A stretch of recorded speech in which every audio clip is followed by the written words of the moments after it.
भारत की वो जगहें जो देखने में ऐसी लगती हैं जैसे आप किसी फॉरेन कंट्री में आ गए हों। अगर फॉरेन ट्रिप का बजट नहीं है तो इन जगहों पर जाकर आप इंडिया में ही स्विट्जरलैंड, जापान और न्यूजीलैंड घूमने का मजा ले सकते हैं, क्योंकि भारत की ये जगहें आपको विदेश में घूमने का एहसास कराती हैं। नंबर 7, खज्जियार, हिमाचल प्रदेश। अगर आप सोचते हैं कि स्विट्जरलैंड की वादियां ही दुनिया की सबसे हरी भरी और शांत होती है तो एक बार खज्जियार जरूर जाइए। ऊंचे ऊंचे देवदार के पेड़, घास से ढंके मैदान, झील और बादलों के बीच छुपी वादियां, ये जगह हूबहू स्विट्जरलैंड जैसी दिखाई देती है। यही वजह है कि इसे भारत का मिनी स्विट्जरलैंड कहा जाता है और यहाँ का मौसम वहाँ की बर्फीली घाटियों को टक्कर देता है। साथ ही गर्मियों में यहाँ की हरियाली और सर्दियों में बर्फ से ढंकी वादियां टूरिस्ट का मन मोह लेती हैं। नंबर 6, गुलमर्ग, जम्मू कश्मीर। अगर आपको कभी बर्फ की चादर में लिपटी कोई जन्नत जैसी जगह देखनी हो तो गुलमर्ग जरूर जाइए। स्कीइंग स्लोप्स, बर्फीले रास्ते और हर तरफ बिछी हुई सफेद चादर, यहाँ आकर ऐसा लगता है जैसे ऑस्ट्रिया या स्विट्जरलैंड के किसी वर्ल्ड फेमस स्की रिसॉर्ट में घूम रहे हों।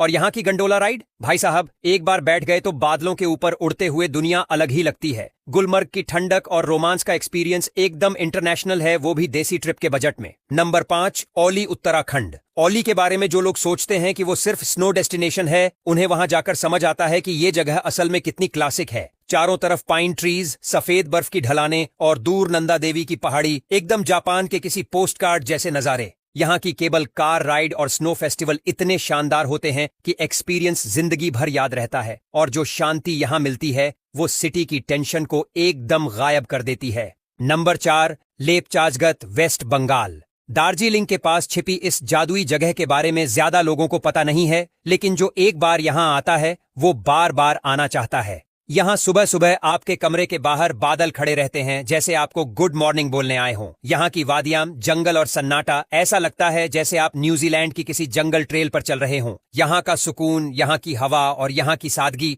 सब कुछ मिलाकर ये जगह किसी फिल्म के सीन जैसी लगती है। Number 3, Spiti valley, Himachal Pradesh. अगर आपको लगता है कि इंडिया में ऐसी कोई डेस्टिनेशन नहीं जहां जाकर लगे कि आप किसी और प्लेनेट पर हैं, तो एक बार स्पीति वैली जरूर जाइए। सूखी पहाड़ियां, टेढ़े मेढ़े रास्ते, बौद्ध मठ और दूर दूर तक कोई इंसान नहीं, एकदम मंगोलिया या तिब्बत जैसी फीलिंग देता है। और जब आप चंद्रताल झील के पास खड़े होकर उस नीले पानी में अपना अक्स देखते हैं तो आप इस जगह की तारीफ किए बिना नहीं रह पाते। ये जगह जितनी शांत है उतनी ही फोटो परफेक्ट भी। Number 2, Thar desert, Rajasthan. रेत के समंदर में ढलता सूरज, ऊंटों की सवारी और खुले आसमान में तारे, अगर ये सब सुनकर आपकी आंखों में दुबई या किसी दूसरे अरब देश की इमेज बन रही है तो आप एक बार भारत के थार डेजर्ट में आइए। यहाँ सैम और खुरी जैसी जगहों पर डेजर्ट सफारी, कैंपिंग और स्टार गेजिंग का जो मजा है वो मिडिल ईस्ट को भी टक्कर दे सकता है। और सबसे बड़ी बात, यहाँ का लोकल